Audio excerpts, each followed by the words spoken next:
Olá, bem-vindos ao programa Portal de Luz.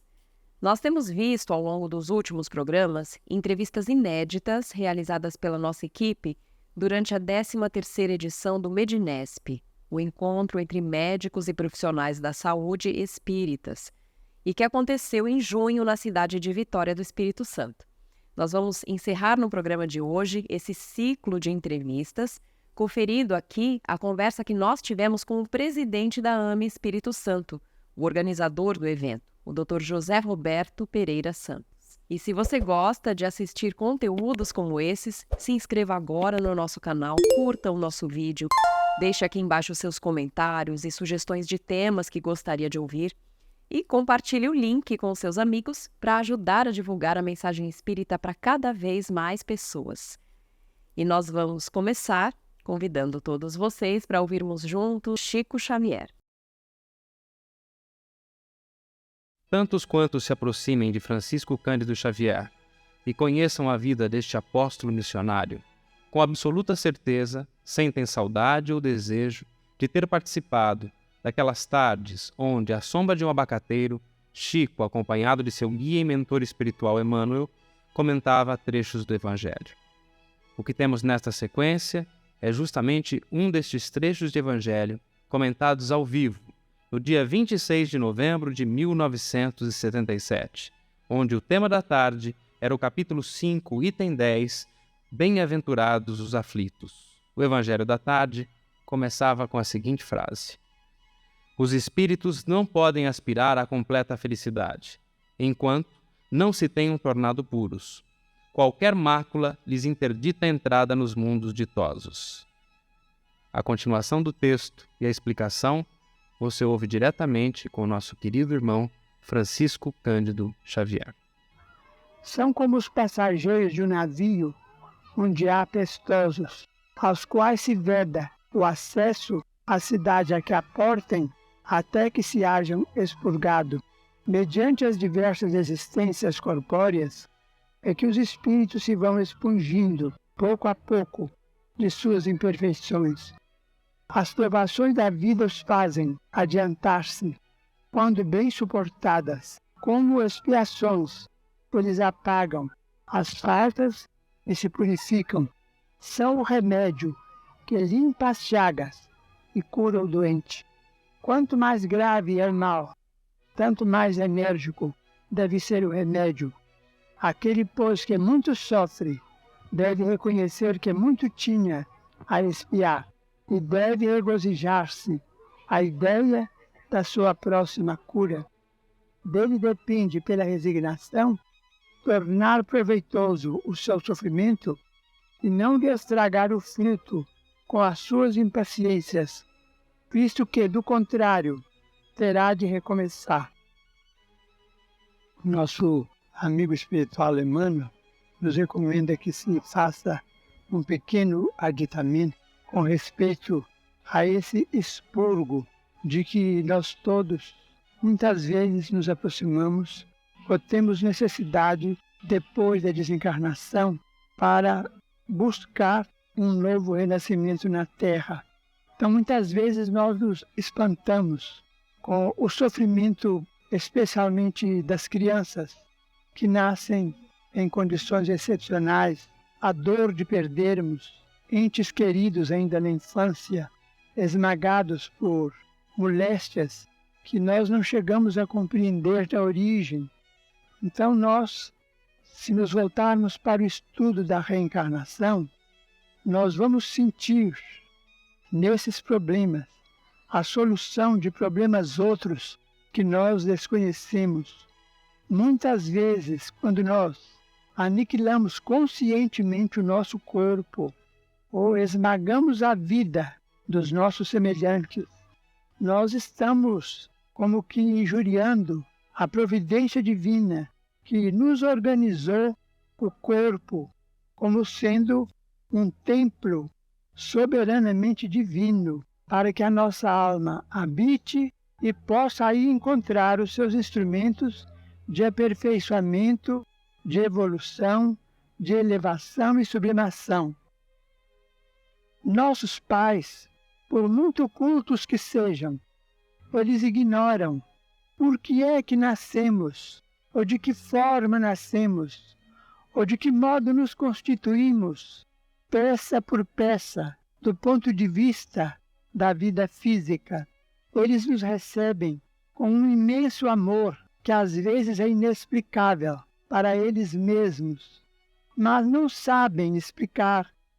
Por muito que se interne nos segredos da biologia, ninguém explica a formação original dos órgãos de cada um de nós. O médico reumatologista Dr. José Roberto Pereira Santos é o atual presidente da Associação Médico Espírita do Espírito Santo e, portanto, o anfitrião e o organizador desse último Medinesp, que é o encontro de médicos espíritas que acontece no Brasil a cada 2 anos. Ele falou no primeiro dia do evento, dando boas-vindas a todos e abordando o tema da bioética. E com a gente, ele também conversou sobre a retomada do evento no formato presencial após o período da pandemia, já que a edição de 2021 não pôde acontecer e o último Medinesp havia sido no Piauí em 2019. Vamos conferir. Olá, Dr. José Roberto, é um prazer enorme tê-lo aqui com a gente na Folha Espírita. E eu gostaria de começar perguntando como nasceu o tema desse Medinesp em 2023, a evolução da ciência e a ética do espírito. Olá para vocês, é um prazer estar aqui com vocês. Esse tema ele já vem sendo construído desde a penúltima jornada da Associação Médica Espírita. Já abordou em uma das palestras esse tema. E a gente sentiu a necessidade de tentar fazer essa união, né, do progresso da ciência com a ética, somente a ética na saúde, né? Medicina e seus correlatos. E a gente, depois veio a pandemia, que reforçou mais esse tema aí, porque grandes desafios, né, da pandemia, né, ocorreram, e eu acho que o tema até se atualizou mais, ficou até mais importante, porque muitos questionamentos se fizeram, né, sobre a questão da vida, como abordar, né, esses desafios do nascer, do morrer, também desafios da mídia, né, de uma forma geral, das questões das notícias, da comunicação, das fake news, tudo isso são desafios que devem ser abordados sob o ponto de vista ético. Sim. E que a doutrina espírita tem muito a colaborar também, né? Para que... Sim, por isso que nós trouxemos também nesse evento o livro, né, da bioética espírita e esse tema também que vai ser abordado, né, a bioética espírita, porque apesar de ética ser uma coisa comum a todos, a bioética ela já sofre, né, uma influência das condutas, dos modelos de vida, né, das culturas. E nesses desafios, vários pensamentos, né, diferentes vêm à tona, né? Então, tem países que pensam diferente do nosso. Então, a bioética espírita entra nesse estudo também, nessa disciplina, um modelo baseado na doutrina espírita. Sim, que traz luz a todas essas reflexões. Traz luz às reflexões. Você passa a entender, por exemplo, por que você tem que valorizar a vida, né? A vida do embrião, né? A vida do idoso, do paciente terminal, do paciente em coma, né? Porque isso é explicado, né? Essa condição do ser naquela situação, né? Como embrião, ou como paciente demente ou que está em coma, a doutrina espírita vem explicitar, né, essas condições para a gente e nos faz realmente valorizar a vida em qualquer manifestação que ela vem. Ou quais desafios estejam, né, sendo... Porque você sabe por quê, né? Por Exatamente. que você está naquela situação? Porque você adoeceu, porque você adquiriu, estava com a saúde física perfeita, você adquiriu uma doença degenerativa, pode afetar seus movimentos, pode afetar sua cognição, né? E isso, quando o indivíduo ele tem esse conhecimento, ou seus familiares também, tornam essa conduta, né, essa vivência compreensível, tolerável e que você passa a ter até menos sofrimento em relação. É. E a gente passa a enxergar uma finalidade útil naquele desafio, naquela doença, naquela condição, né? Existe uma razão para aquela situação.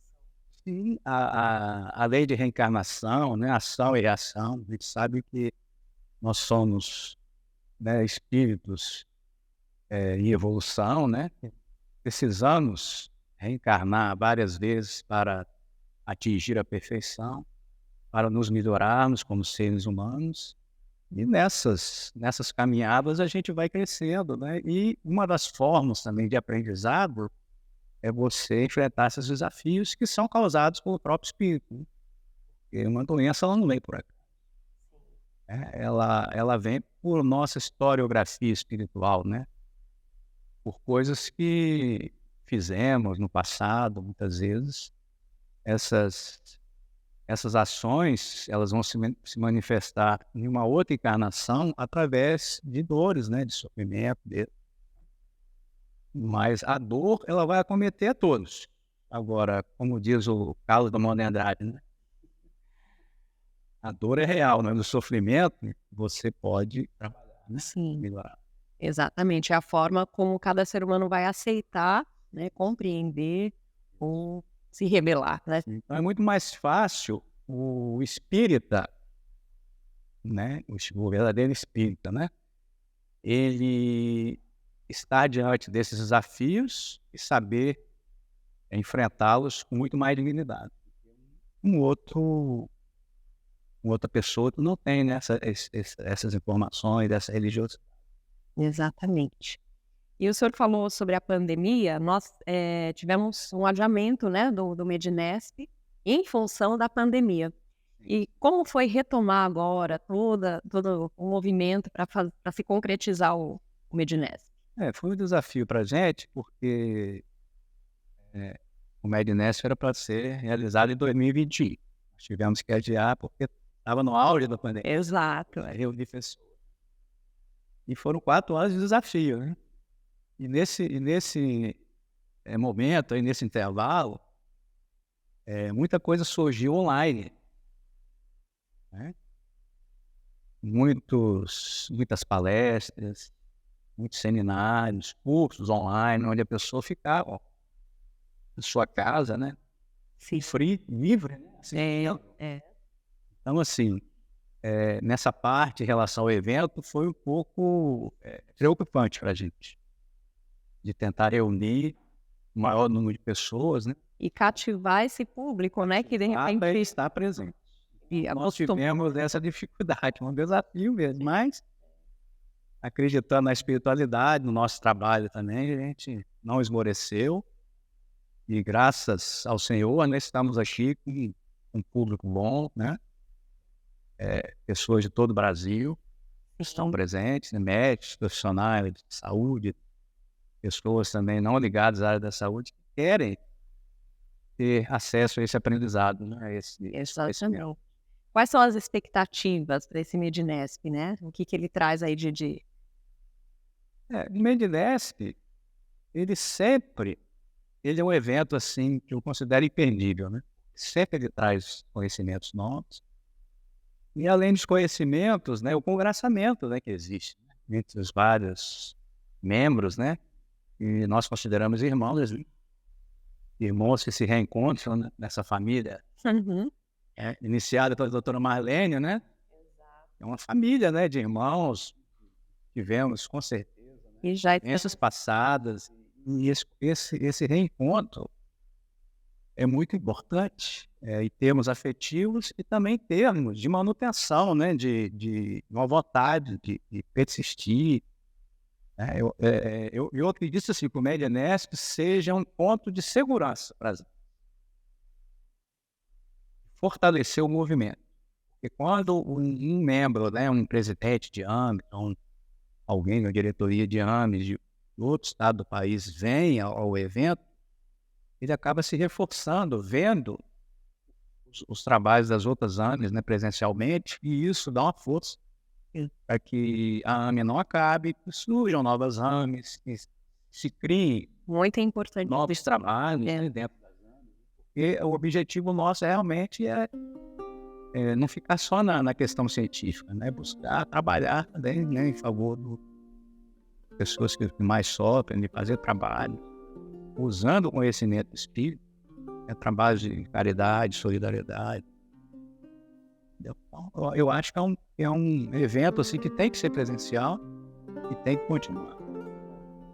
Muito obrigada, Dr. José Roberto. Agradecemos a sua presença aqui. Bom, eu que agradeço você.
Olá, nós vamos ouvir agora a nossa amiga Sandra Marinho no quadro Educa a Tua Alma.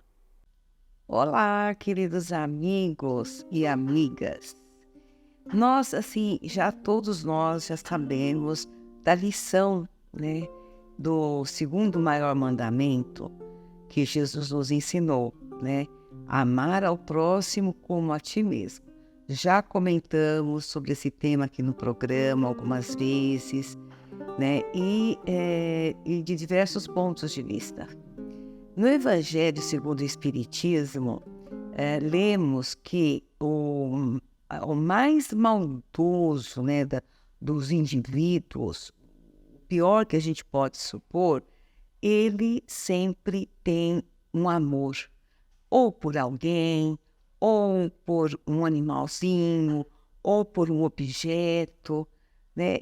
Sempre tem um amor, mesmo a pior pessoa que a gente possa imaginar.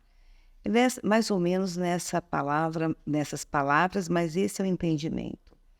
Eu gosto de imaginar o amor como se fosse uma brasa no fundo do nosso coração, aquela brasinha quentinha, quase imperceptível, que todos nascemos com ela.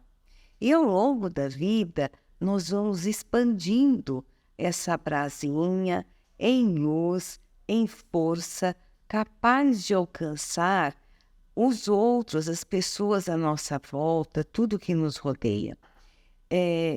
Desde assim, a nossa universo menor, que é na família, né, até, quem sabe, a humanidade como um todo.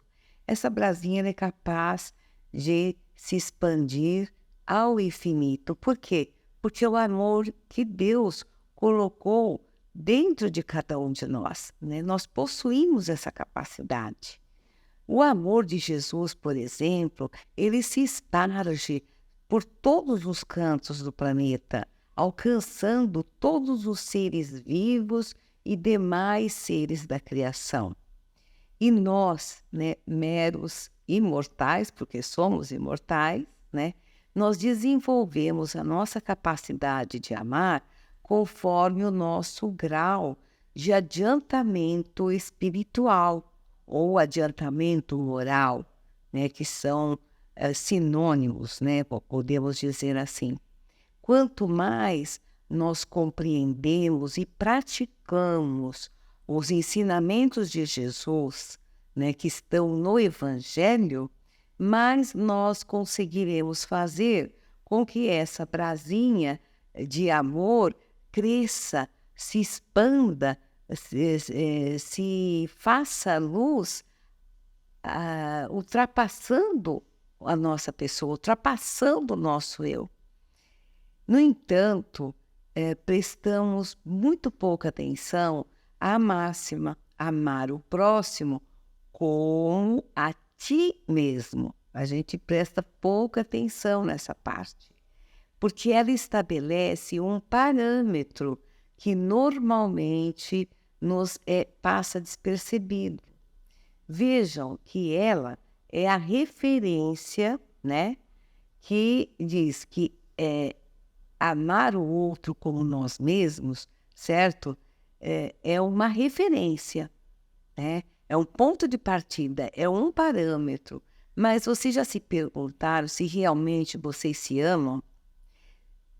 Se amam a si mesmo? Já fizeram essa pergunta, né?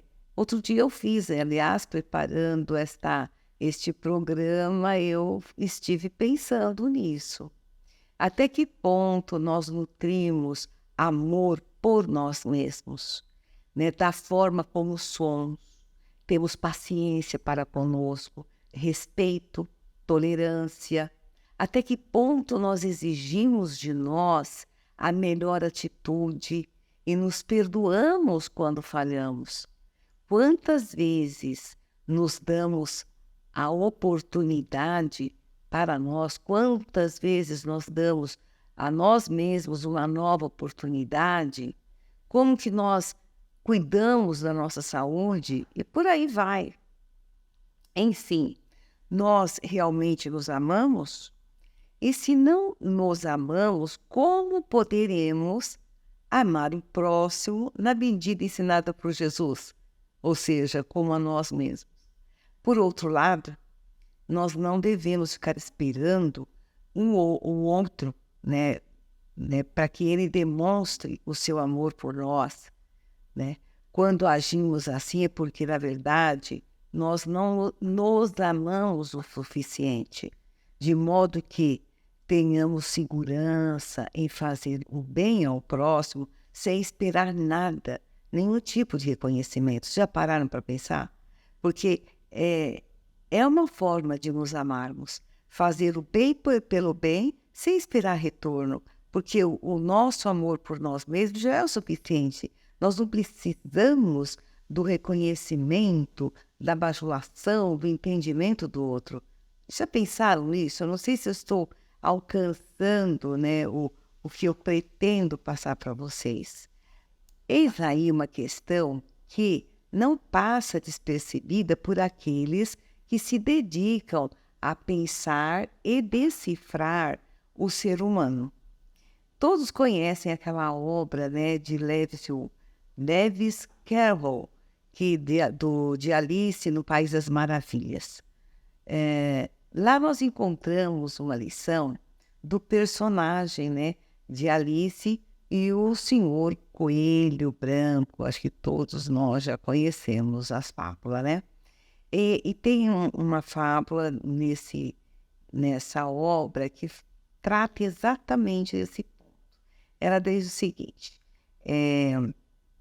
o Senhor Coelho, né, perguntou para Alice, aliás, ao contrário, Alice perguntou para o Senhor Coelho, você me ama?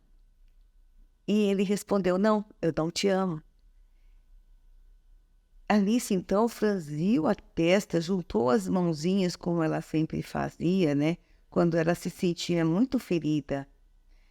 Vês, retorquiu o Coelho Branco.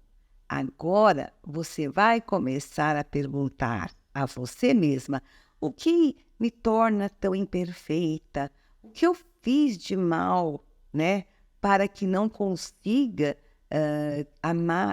amar-te, para que o coelho não me ame, pelo menos um pouco, o que eu fiz para ele não me amar?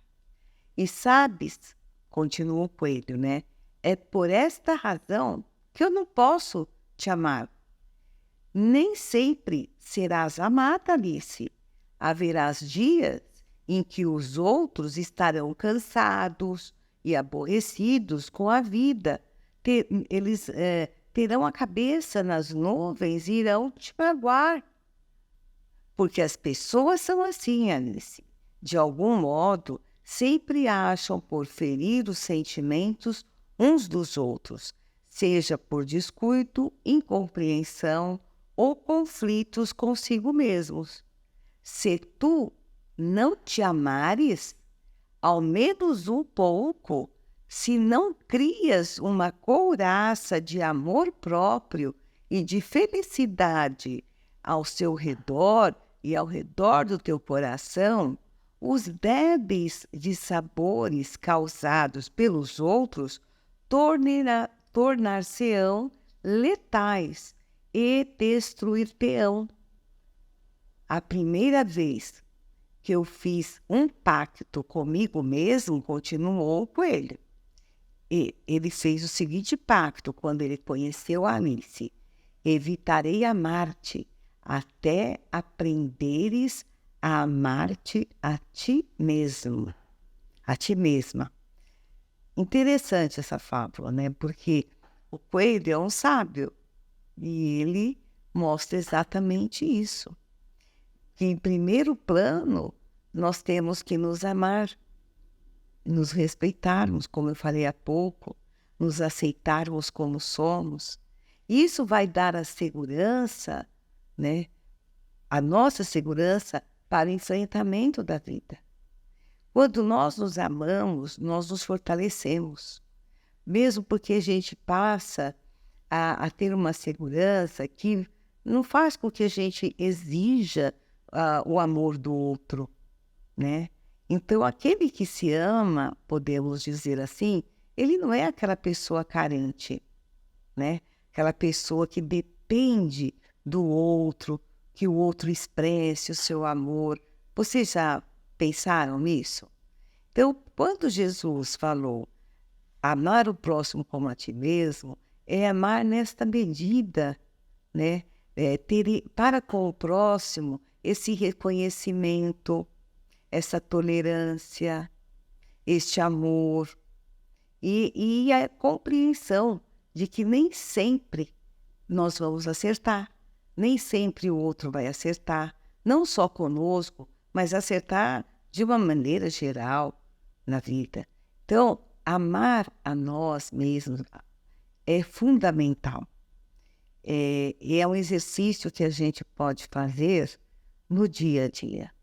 Quando nós nos sentimos machucados, magoados, vamos pensar se não é um falso amor próprio.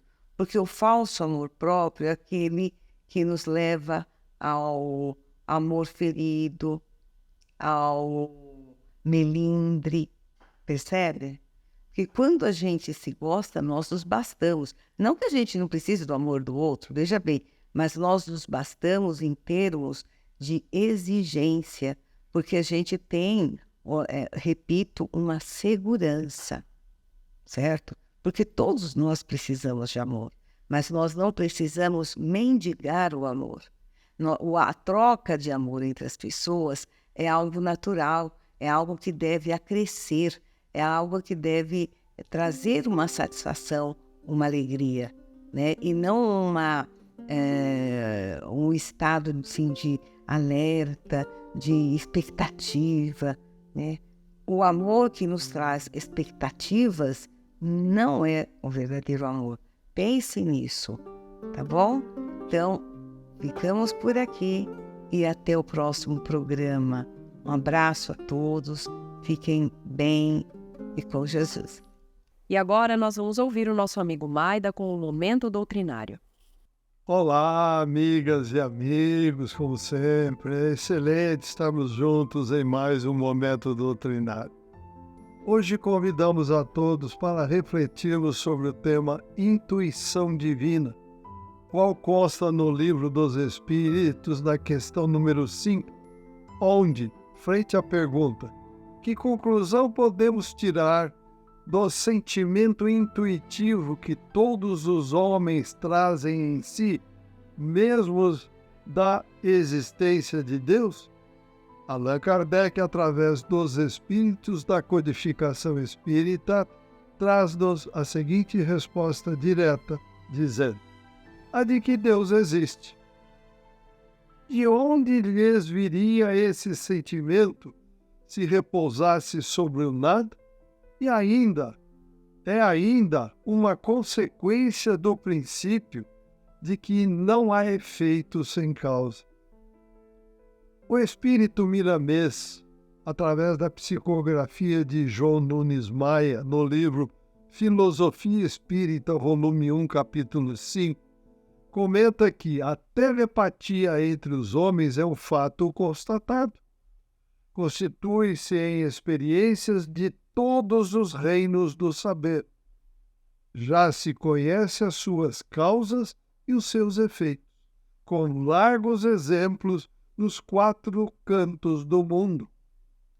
Já se sabe que cada criatura pode transmitir as suas ideias aos seus semelhantes, por vezes sem estar consciente desse ato, comum a todos os seres.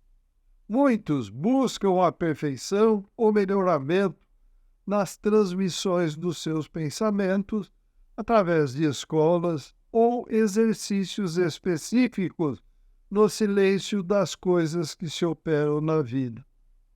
E é nessa verdade que encontramos outra mais sutil. Se os encarnados podem se comunicar entre si pelos fios dos pensamentos, os desencarnados igualmente o podem e com mais propriedade por se encontrarem livres das cadeias da carne. E se os homens trocam suas ideias na serenidade das vibrações, asseguradas por leis que sustentam a harmonia, e se esses mesmos homens desencarnados continuam esse processo de comunicação recíproca, como não pensar nas possibilidades de os desencarnados transmitirem seus pensamentos aos encarnados pelo mesmo mecanismo?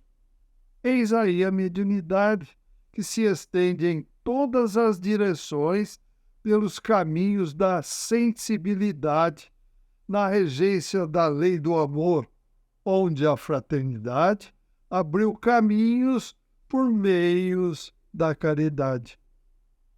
Os homens sensíveis, querendo, podem negar, pois têm livre escolha nas suas atitudes. Porém, eles conhecem quando os pensamentos nascem da sua própria mente e quando procedem de fontes espirituais, dado o peso magnético de suas vibrações. A consciência registra todos os valores e dá a conhecer à mente instintiva e atuante a procedência da conversa mental. Usamos as comparações acima citadas para te dizer de algo excelente, para te dizer do avanço da razão aprimorada na sequência do tempo e pelas bênçãos de Deus. Queremos falar da intuição, que será a faculdade comum do futuro, por enquanto ainda latente em todos os seres. É ela o veículo divino capaz de orientar todas as criaturas e fazê-las felizes, filha do progresso espiritual, nascida no amanhecer das almas, ao despertarem para a luz e para o entendimento das leis espirituais. Essa intuição, no seu princípio, se chamava instinto, dominando animais e homens nos seus primeiros passos. E se os homens primitivos já possuíam em suas consciências a ideia de Deus e viviam em tribos espalhadas pela terra, sem condições de comunicação entre si, qual a origem dessa consciência de um poder supremo? E se não existe causa sem efeito, nem efeito sem causa, essa causa será certamente esse Deus que tanto amamos, que fala a tudo e a todos da sua existência pelos processos compatíveis com aqueles que devem e precisam escutar a sua voz dentro da alma. A certeza da existência de Deus é a de que Ele existe. Não há outra lógica no mundo das deduções humanas e espirituais, e tudo que vive canta louvores ao Criador, na dimensão que lhe é própria. E nós, já na condição de espírito humano, como sendo as flores da grande árvore, plantada por Deus no jardim cósmico, cantemos juntos, encarnados e desencarnados, o hino de gratidão ao Supremo Senhor do Universo pelo que somos e atingimos na escala da vida. E conclui o Espírito Miramês: esse cântico deve ser manifestado pela vida reta, mesmo nas estradas tortuosas onde nos situamos. Busquemos a intuição divina para que a divina intuição nos ampare e nos desperte para a verdade que nos fará livres. Amigas e amigos, os Espíritos deixaram para nós de forma muito clara que Deus, nosso Pai, tudo criou, incluindo também a nós de forma simples e sem nenhuma sabedoria, para que com o nosso esforço desenvolvêssemos o crescimento moral e espiritual, para que um dia a Ele possamos retornar e assumir tarefas as quais a nossa mente hoje não tem condições de imaginar. Portanto, tenhamos sempre gratidão a Deus, nosso Pai, por tudo que nos deu e continuará dando, por tudo que somos, que temos ou que um dia ainda poderemos alcançar na grandeza do infinito. Boas reflexões, agradecemos pela companhia e convidamos a todos para que continuem a acompanhar o Portal de Luz e que compartilhem esses nossos estudos nas redes sociais. Desejamos muita saúde, paz, equilíbrio e amor no coração. Até o próximo encontro. Fiquem com Deus. Um grande abraço a todos.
Estamos encerrando por aqui e se você gostou do nosso programa, curta esse vídeo, deixe os seus comentários aqui embaixo e compartilhe com seus amigos. Muito obrigada e até a próxima!